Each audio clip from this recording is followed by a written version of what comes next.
Okay, we're standing out here at Jerome Junction, the former site of Jerome Junction.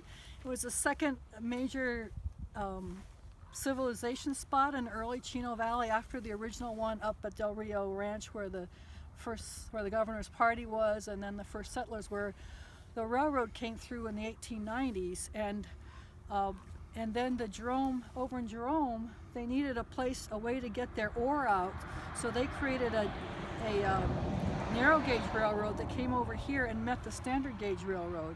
And the line here is the standard gauge line, and the narrow gauge line came in right about here and joined it up that way. It didn't join it, it went side by side, and here they had the transloading platform where everything from Jerome got transferred to the standard gauge, and everything going to Jerome got transferred over to the narrow gauge to take it over there. They had to bring the coal in and the coke, and they had to transfer out the ore and also all the supplies for the town. So this was a very busy area. There was a train station here that served both lines. There was a hotel over here, a store. Alexander Duff ran both of those. He also built a school here and the first house in Chino Valley over there. Over here was a big oil storage tank and a roundhouse. Before they had the roundhouse, they had a turning Y over here in the earlier days.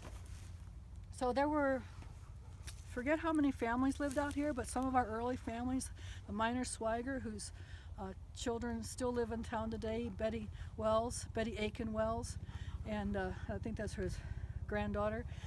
And it was really quite the town at the time. And then this was like in 1891 to about 1920, and that's when Jerome built a standard line further north, and then this became a less significant station. But if you see down there, you'll see some loading pens where they still did bring cattle here to load onto the cars. Our ranchers used this quite extensively during that time, and at that time it was known as Copper. They changed the name of the station to Copper. And then around that time too, because it was sort of fading out here, they started doing land development down around Center Street, and that's where these land development companies came in and started trying to promote agriculture in Chino Valley. And that's when we really started becoming the agricultural town and really started to grow at that time. A lot of the houses from here got moved into Chino Valley. I know several of them that were the one we were just looking at before, may be one of them. So that's where. And do you have anything else you want to know? That should be enough. Okay.